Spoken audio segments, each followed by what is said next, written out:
C'est le grand défi de la vie. On peut avoir plus que ce qu'on a maintenant, car on peut devenir meilleur.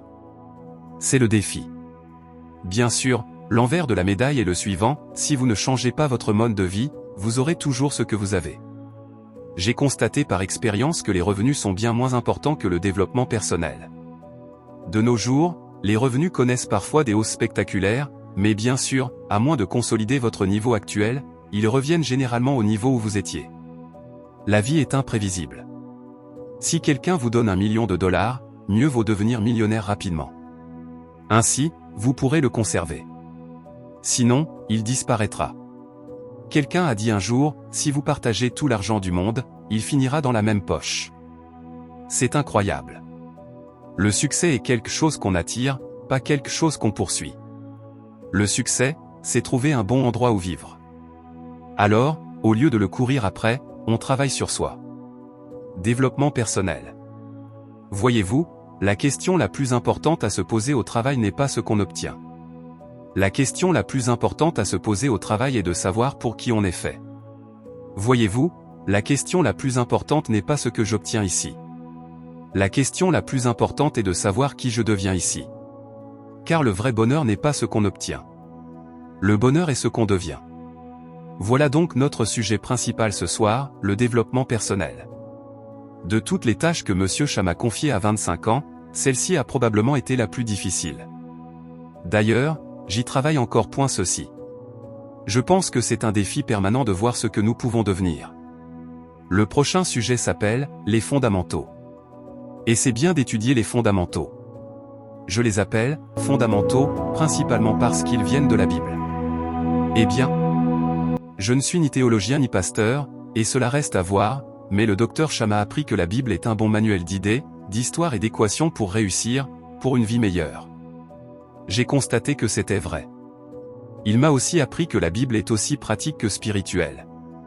Et j'ai constaté que c'était vrai. Si vous examinez votre compte en banque et vos revenus et que vous n'êtes pas satisfait, il y a plusieurs passages dans la Bible où vous pouvez voir ce qui ne va pas et ainsi apporter des changements. Et ce soir, nous en aborderons quelques-uns, intitulés « Les fondamentaux ». Bien. Le prochain sujet est mon préféré, se fixer des objectifs. Monsieur Schul m'a appris à me fixer des objectifs. Quelle faveur! Un matin, au petit déjeuner, peu après l'avoir rencontré, il m'a dit « Jim, montre-moi ta liste d'objectifs actuels et on en parlera. » Il a ajouté « C'est peut-être le meilleur moyen de t'aider à prendre une meilleure direction. » Il a commencé. Et j'ai dit « Je n'ai pas de liste. » Il a demandé « Est-elle dans la voiture ou quelque part à la maison ?» J'ai répondu « Non, monsieur. Je n'ai pas de liste. » Il a dit « Eh bien, jeune homme, c'est par là qu'il faut commencer. » Il a ajouté « Je peux te le dire tout de suite, si tu n'as pas ta liste d'objectifs avec toi, je peux deviner combien tu as sur ton compte en banque. Pour quelques centaines. » Et il l'a fait. Et cela a retenu mon attention. J'ai dit « Tu veux dire que mon compte en banque changerait si j'avais une liste d'objectifs ?» Disons, radicalement. Ce jour-là, je suis devenu un fervent adepte de la fixation d'objectifs. Et effectivement, apprendre à se fixer des objectifs a changé ma vie. Et je me suis souvent demandé pourquoi personne ne m'avait jamais appris à me fixer des objectifs avant mes 25 ans. J'ai été au lycée, mais s'il me le proposait, je l'ai raté. J'ai fait 1 an à l'université, sans jamais en entendre parler. Je travaille chez Sears, en fait. Et à ma connaissance, Sears n'a jamais enseigné ça, n'est-ce pas? Comment se fixer des objectifs? Me voilà, 25 ans, marié, ma famille s'agrandit, j'ai été à l'université, je travaille, et je ne sais toujours pas se fixer des objectifs. Heureusement, à 25 ans, j'ai rencontré un homme qui m'a appris cela. Et cela a révolutionné ma vie, tant sur le plan économique que social et personnel. C'est incroyable. Je veux donc partager avec vous ce que Monsieur Chat m'a dit, comment se fixer des objectifs. Cela peut être une bouée de sauvetage. Bien. Le prochain sujet du séminaire est le côté négatif. La vie est parfois négative. Nous devions donc aborder le négatif. Et ce sujet s'appelle les troubles posturaux. De nombreuses choses peuvent ruiner vos chances de réussite. Nous vivons dans un monde plutôt dangereux. Il faut donc être non seulement intelligent, mais aussi prudent.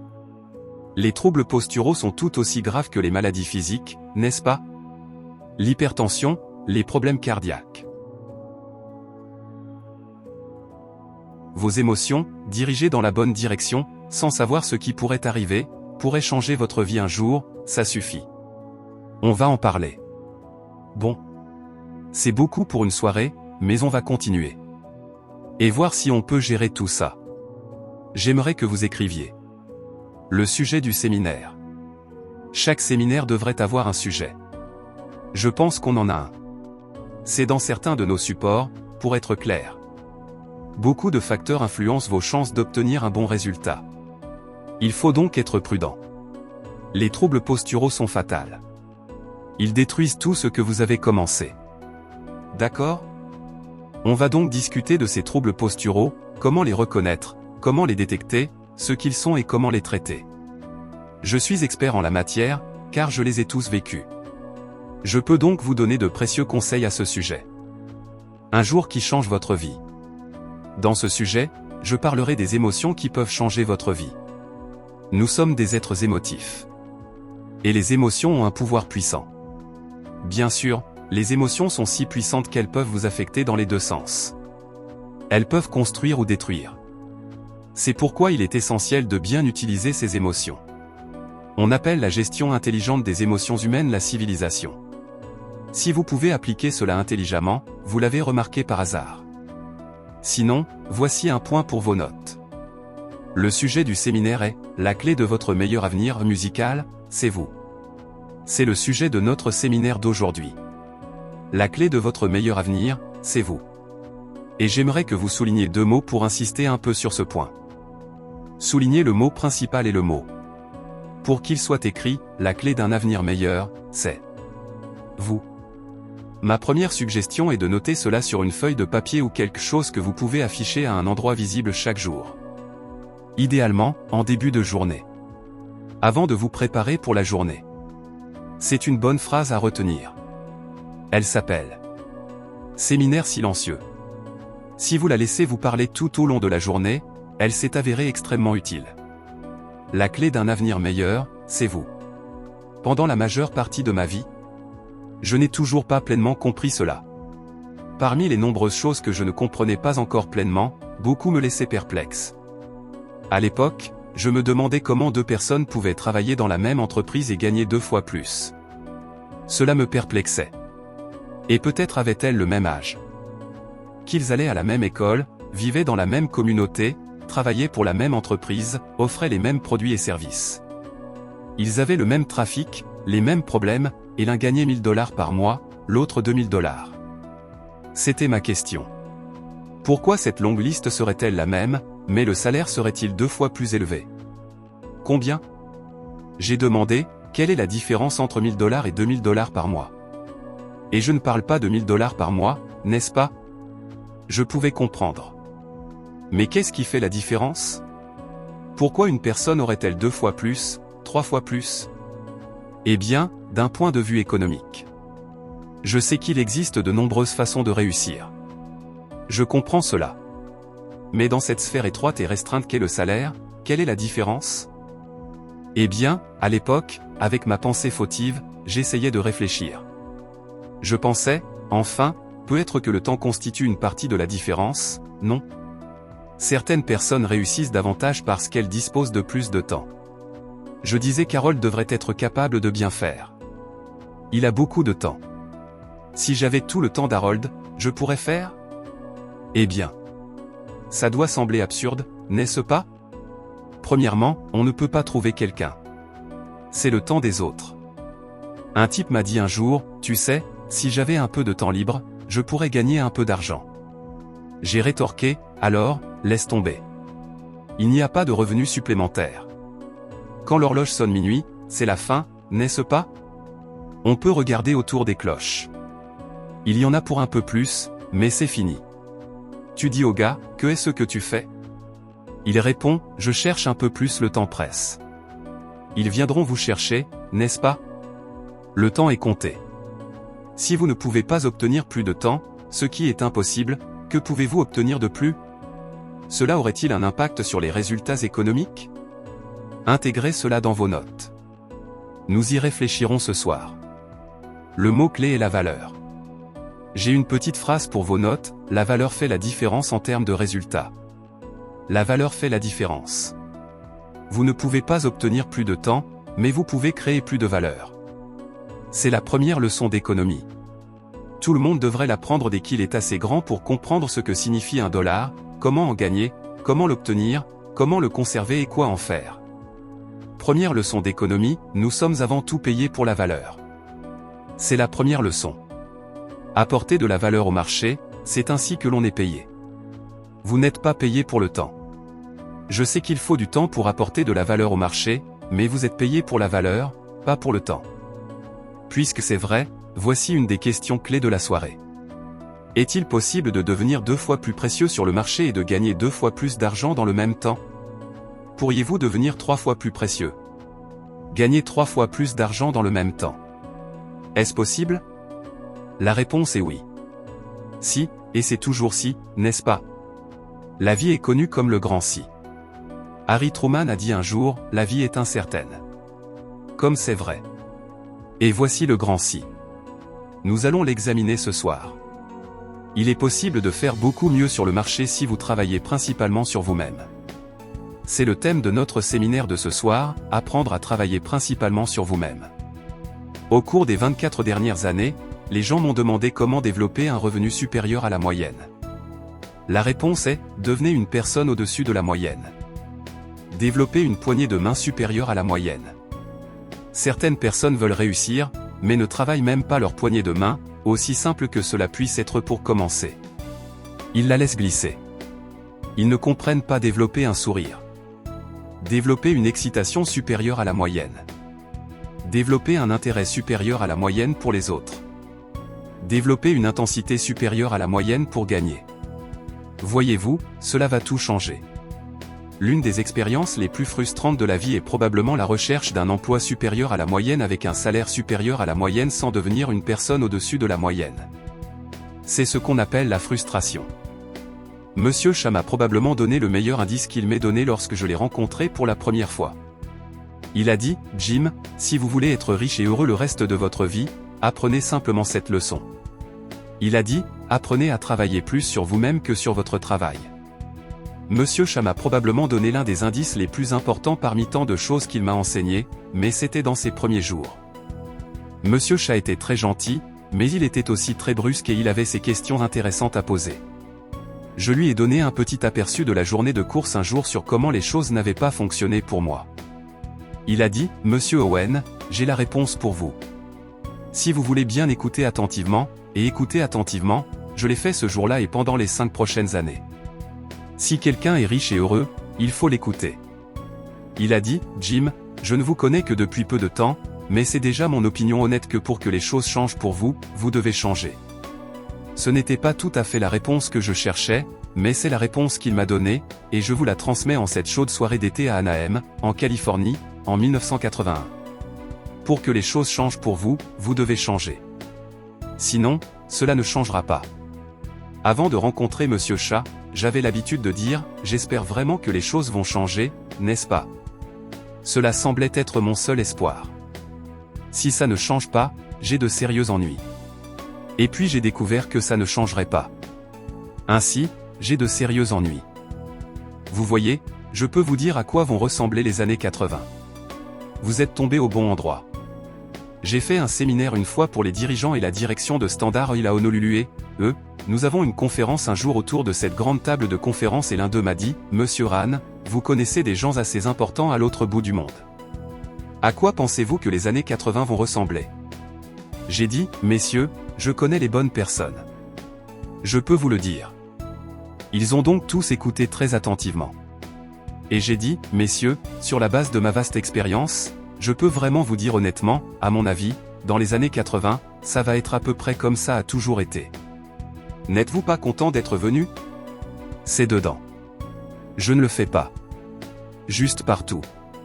Maintenant, bien sûr, j'ai dit cela pour faire valoir un point, mais je l'ai aussi dit parce que c'est exact. Ce sera à peu près comme ça a toujours été. Ça ne va pas changer. La marée monte et ensuite? Elle s'étend sur 6500 ans que nous connaissons de l'histoire enregistrée et probablement bien avant cela. Donc, ça ne va pas changer. Il fait jour et après, vous voyez, je peux vous dire à quoi vont ressembler les années 80. Vous êtes tombé au bon endroit. J'ai fait un séminaire une fois pour les dirigeants et la direction de Standard Oil à Honolulu et, nous avons une conférence un jour autour de cette grande table de conférence et l'un d'eux m'a dit, « Monsieur Ran, vous connaissez des gens assez importants à l'autre bout du monde. À quoi pensez-vous que les années 80 vont ressembler ?» J'ai dit, « Messieurs, je connais les bonnes personnes. Je peux vous le dire. » Ils ont donc tous écouté très attentivement. Et j'ai dit, « Messieurs, sur la base de ma vaste expérience, je peux vraiment vous dire honnêtement, à mon avis, dans les années 80, ça va être à peu près comme ça a toujours été. N'êtes-vous pas content d'être venu? C'est dedans. Je ne le fais pas. Juste partout. Maintenant, bien sûr, j'ai dit cela pour faire valoir un point, mais je l'ai aussi dit parce que c'est exact. Ce sera à peu près comme ça a toujours été. Ça ne va pas changer. La marée monte et ensuite? Elle s'étend sur 6500 ans que nous connaissons de l'histoire enregistrée et probablement bien avant cela. Donc, ça ne va pas changer. Il fait jour et après? Il fait nuit. 6500 ans. Vous voyez, il est peu probable que cela change. Et nous ne devons pas être surpris par cela. Et si le soleil se couche, le gars dit, qu'est-ce qui s'est passé? Qu'est-ce qui s'est passé? Cela signifie qu'il n'est pas là depuis longtemps, je suppose. Droite? C'est toujours à ce sujet qu'il est bas. Heure. Le gars dit, eh bien, je n'aime pas cet arrangement. Eh bien, vous devez parler à quelqu'un d'autre que moi, n'est-ce pas? Il obtient la lumière, puis il devient sombre. En rotation, la prochaine saison après l'automne est quoi? Hiver. Je vous en prie, dites-le. À quelle fréquence l'hiver suit-il l'automne? Chaque année régulièrement depuis les 6500 dernières années que nous connaissons. Voyez-vous, ça ne va pas changer. Aujourd'hui, certains hivers sont longs et d'autres sont courts, d'autres sont durs et d'autres sont faciles. Mais ils viennent toujours juste après les chutes. Ça ne va pas changer. Parfois, vous pouvez le comprendre. Parfois, il n'y a aucun moyen de le comprendre. Parfois, ça se passe bien. Parfois, il se noue. Parfois, il navigue. Parfois, c'est l'inverse. Vous voyez, cela ne va pas changer. Les 6000 dernières années se lisent comme ceci, opportunité mêlée de difficultés. C'est comme ça qu'il se lit. Ça ne va pas changer. L'homme dit, eh bien, si cela ne va pas changer, comment ma vie va-t-elle changer? Réponse, lorsque vous changez. Et que je m'adresse à des lycéens ou à des chefs d'entreprise, mon message est toujours le même. Et ça va comme ça. La seule façon dont cela s'améliore pour vous, c'est lorsque vous vous améliorez. Permettez-moi de vous donner les 4 principales leçons de vie à apprendre. En voici 4 majeures. C'est bien d'étudier les majeures. Lors de notre séminaire du week-end, nous enseignons que certaines personnes ne réussissent pas bien parce qu'elles se spécialisent dans des choses mineures. Vous devez être à l'affût à la fin de chaque semaine, à la fin de chaque mois. Vous devez vous assurer que vous ne passez pas beaucoup de temps sur des choses mineures. Nous passons en revue toute cette série, majeure et mineure. Maintenant, permettez-moi de vous donner 2 phrases avant d'en arriver aux 4 tournois majeurs. Cela le configurera et vous verrez où je veux en venir. 2 phrases clés pour vos notes. Voici la première. La vie et les affaires sont comme le changement des saisons. C'est la première phrase. La vie et les affaires sont comme le changement des saisons. L'une des meilleures façons de décrire la vie, c'est comme les saisons. Frank Sinatra chante, la vie est comme les saisons. Voici maintenant la deuxième phrase, très importante. On ne peut pas changer les saisons, mais on peut se changer soi-même. Vous ne pouvez pas changer les saisons, mais vous pouvez vous changer vous-même. Et voyez, c'est comme ça que la vie devient meilleure pour vous. Pas par hasard, mais par musique, changement. Voici maintenant les 4 grandes leçons de vie à retenir. Apprendre. J'ai terminé mon premier livre. Il est sorti il y a quelques semaines. Il contient ceci, les 4 grandes leçons de vie. Apprendre. Les voici. Premièrement, apprendre à gérer l'hiver. C'est la première leçon. Ils arrivent juste après les chutes avec régularité. Certaines sont longues et d'autres sont courtes, Certaines sont difficiles, d'autres faciles, mais il continue. Vous devez apprendre à gérer les nuits. Elles viennent juste après les jours. Voici la troisième leçon, apprenez à protéger vos récoltes tout l'été. Dès que vous avez planté votre jardin au printemps, les insectes et les mauvaises herbes sont là pour s'en emparer. Ils le feront à moins que vous ne les en empêchiez. C'est la troisième compétence majeure à apprendre. Vous devez apprendre à empêcher l'intrus de vous voler tout le bien que vous avez commencé. 2 phrases clés, tout ce qui est bon sera attaqué sur cette planète. Chaque jardin sera envahi. Ne pas le penser est naïf. Et, toutes les valeurs doivent être défendues. Valeurs politiques, sociales, communautaires, familiales, de mariage, d'amitié, commerciales. Chaque jardin doit être entretenu tout l'été. 4e leçon, apprenez à récolter à l'automne sans vous plaindre. Assumez l'entière responsabilité de ce qui vous arrive. C'est une forme de maturité humaine. Acceptez pleinement vos responsabilités. C'est le jour où vous passez de l'enfance à l'âge adulte. Apprenez à récolter à l'automne sans excuse, sans vous plaindre si vous faites du bon travail, et sans vous plaindre si vous ne le faites pas. C'est la maturité. J'avais une longue liste de raisons pour lesquelles je ne réussissais pas. Pour expliquer, il faut expliquer, non. Sinon, on se fait avoir. J'avais une liste appelée « raisons de ne pas réussir ». Je blâmais le gouvernement. C'était ma priorité. Je blâmais les impôts, les prix, la météo, la circulation, ma voiture, les fabricants, l'entreprise, la politique de l'entreprise, le programme de formation, mes proches négatifs, mes voisins cyniques, l'économie, la communauté. Monsieur Cham a dit, « Jim, comment se fait-il que tu n'aies pas réussi jusqu'à présent ?» Excellente question. J'ai parcouru ma liste. Il a dit, « Monsieur Owen, il y a un problème avec ta liste. » Tu n'y es pas, j'ai appris à déchirer ma liste, les raisons de mes échecs. J'ai jeté cette liste et j'ai écrit un mot, moi. J'avais l'habitude de blâmer tout ce qui était extérieur. Ce n'est pas ce qui arrive qui détermine la qualité ou la quantité de votre vie. Ce n'est pas ce qui arrive. Les mêmes choses peuvent arriver à 2 personnes différentes. L'une devient riche, l'autre reste pauvre. Pourquoi ? Parce que ce n'est pas ce qui arrive, mais ce que vous faites qui change tout. Ce qui se passe est à peu près pareil. Ce que les gens font, c'est ce qui est différent. Tout peut arriver. Les déceptions ne sont pas exceptionnelles. Tout le monde en a. La différence réside dans ce que vous en faites. Ce n'est pas la météo. La pluie tombe sur les riches. 2 hommes se réveillent un matin, il y a un orage. L'un regarde par la fenêtre et dit, « Waouh, quel orage !» Avec un temps pareil, ils ne peuvent pas s'attendre à ce que vous sortiez et fassiez des ventes. Ils restent à la maison. L'autre regarde par la fenêtre et dit, « Waouh, quelle tempête !» Mais il ajoute, « Vous savez quoi ? Avec un temps pareil, quelle belle journée pour sortir et faire des ventes. » C'est ça qui fait la différence dans votre vie. Ce n'est pas ce qui arrive, c'est ce que vous faites. À partir de demain, qu'allez-vous faire pour changer votre vie ? Si vous ne faites rien, ce sera pareil. Vous pouvez changer votre vie à tout moment. Que pouvez-vous faire dès demain qui fera une différence ? Si vous n'aimez pas ce que vous êtes, changez-le. Si cela ne vous convient pas, changez-le. Si ce n'est pas suffisant, changez-le. Vous ne serez plus jamais pareil après ce soir. Si votre adresse actuelle ne vous convient pas, changez-la. Vous n'êtes pas un arbre. Voici 3 étapes pour le développement personnel. Il faut plus qu'une déclaration philosophique. Il faut plus que de l'enthousiasme. La discipline est une étape majeure vers le progrès humain. Soyez enthousiaste pour votre capacité à vous forcer à faire les choses nécessaires.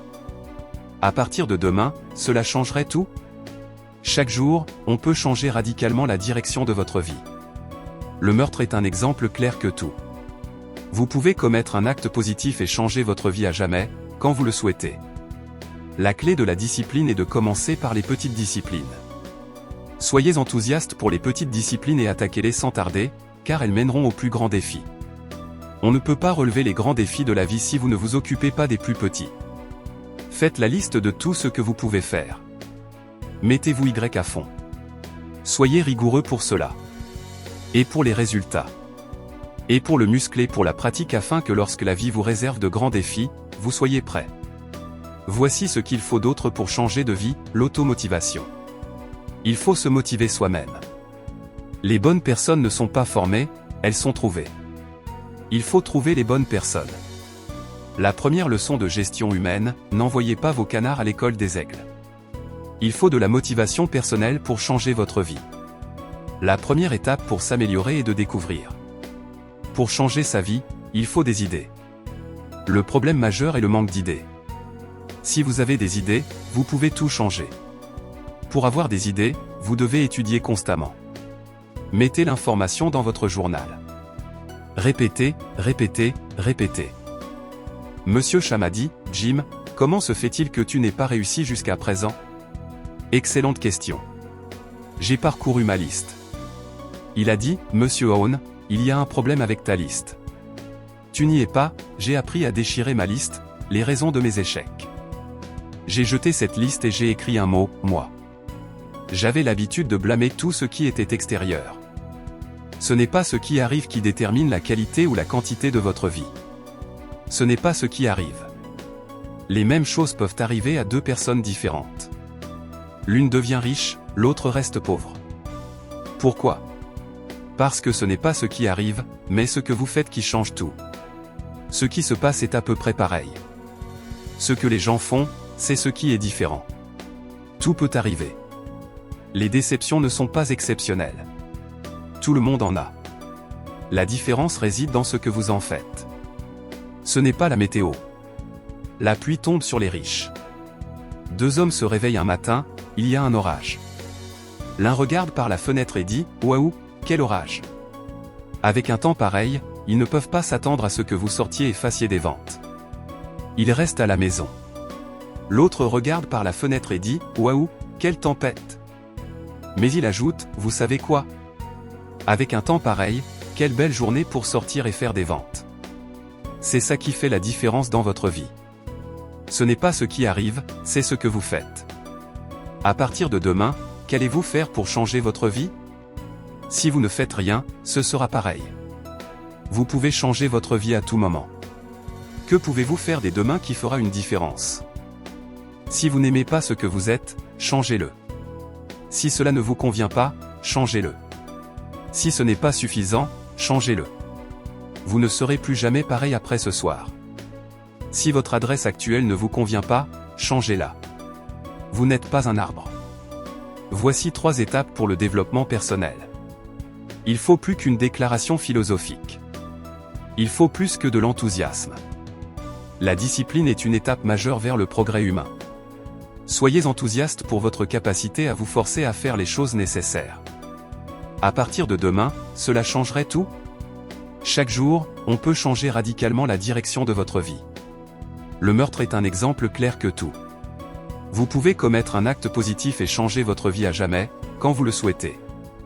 La clé de la discipline est de commencer par les petites disciplines. Soyez enthousiaste pour les petites disciplines et attaquez-les sans tarder, car elles mèneront aux plus grands défis. On ne peut pas relever les grands défis de la vie si vous ne vous occupez pas des plus petits. Faites la liste de tout ce que vous pouvez faire. Mettez-vous Y à fond. Soyez rigoureux pour cela. Et pour les résultats. Et pour le muscler pour la pratique afin que lorsque la vie vous réserve de grands défis, vous soyez prêt. Voici ce qu'il faut d'autre pour changer de vie, l'automotivation. Il faut se motiver soi-même. Les bonnes personnes ne sont pas formées, elles sont trouvées. Il faut trouver les bonnes personnes. La première leçon de gestion humaine, n'envoyez pas vos canards à l'école des aigles. Il faut de la motivation personnelle pour changer votre vie. La première étape pour s'améliorer est de découvrir. Pour changer sa vie, il faut des idées. Le problème majeur est le manque d'idées. Si vous avez des idées, vous pouvez tout changer. Pour avoir des idées, vous devez étudier constamment. Mettez l'information dans votre journal. Répétez, répétez, répétez. Un jour, l'idée prend racine et apparaît dans votre compte bancaire, votre tenue vestimentaire, votre personnalité et votre style de vie. Étudiez. Vous ne pourrez peut-être pas faire tout ce que vous découvrez, mais vous devriez découvrir tout ce que vous pouvez faire. La curiosité est la plus grande vertu humaine. Soyez curieux. Soyez comme un enfant. La curiosité, l'excitation, la foi et la confiance sont les 4 façons d'être comme un enfant. Pour découvrir comment changer quoi que ce soit, lisez. Écoutez les autres professeurs et faites-vous votre propre opinion. On peut apprendre des expériences des autres. Un livre pourrait vous sauver la mise. Le monde entier est régi par des lois. Apprenez la configuration. Apprenez pour ne pas vous blesser. Apprenez pour un avantage. La vie est à la fois moins et plus. Apprenez à comprendre le fonctionnement des choses. La loi de l'usage, tout ce que vous n'utilisez pas, vous le perdez. Ce qui est vrai pour votre bras est vrai pour votre mentalité. Faites un nouvel inventaire de vous-même. Assurez-vous que tout votre talent, votre capacité, votre mentalité, votre ingéniosité, votre vitalité, vos sentiments forts, votre foi, votre courage sont utilisés. Sinon, vous perdez. La loi de la couture et de la récolte, ce que vous semez, vous le récoltez. N'essayez pas de la contourner. Ce que vous récoltez est ce que vous avez semé. Si vous n'aimez pas la récolte, à qui faites-vous appel? Réponse, celui qui a planté. Où trouvez-vous qui a planté votre récolte? Réponse, dans le miroir. Ce que vous récoltez, c'est ce que vous avez semé. Si vous n'aimez pas la récolte, à qui faites-vous appel? Réponse, celui qui a planté. 7 points clés, la loi de la couture et de la récolte est négative. Si vous semez mal, vous récoltez mal. La loi est positive. Si vous semez bien, vous récoltez bien. On ne récolte pas ce qu'on sème, mais on récolte toujours beaucoup plus que ce qu'on sème. On ne récupère pas ce qu'on a donné. On récupère bien plus que ce qu'on a donné. Vous pourriez perdre. Si vous ne semez pas, vous ne récoltez rien. Il faut se mettre à la couture. Certaines personnes passent suffisamment de temps devant la télévision pour faire une fortune. Le monde est régi par des lois. Le sujet suivant est la définition des objectifs. Il est facile de laisser la vie se dégrader, de gagner sa vie plutôt que de concevoir une vie. Apprenez à vous fixer des objectifs. Les raisons changent votre vie. Les raisons viennent en premier, les réponses viennent en second. Quelles sont les raisons de votre réussite? Raisons personnelles, reconnaissance, respect, sentiment d'être un gagnant. Raisons familiales. Les êtres humains peuvent grandement influencer les autres. Qu'est-ce qui vous a allumé? Qu'est-ce qui vous a fait exploser hors de vue pour vous lever tôt et veiller tard et frapper toute la journée? Petite raison concrète. Le budget financier. Demandez intelligemment. Demandez avec foi. N'oubliez pas, vous n'obtiendrez pas tout ce que vous voulez. La prochaine maladie d'attitude est la prudence. Tout est risqué. Ne demandez pas la sécurité. Demandez l'aventure. Le pessimisme est une maladie mortelle. Le verre est à moitié vide. Pour l'optimiste, le verre est à moitié plein. De meilleures habitudes de réflexion. Les mauvaises habitudes de pensée rendent la plupart des gens pauvres. L'esprit est comme une usine mentale. Choisissez les bons ingrédients. Éliminez les mauvais ingrédients. Surveillez votre café. Montez la garde à la porte de votre esprit. La dernière maladie est la plainte. Si vous vous plaignez, vous gaspillerez votre avenir.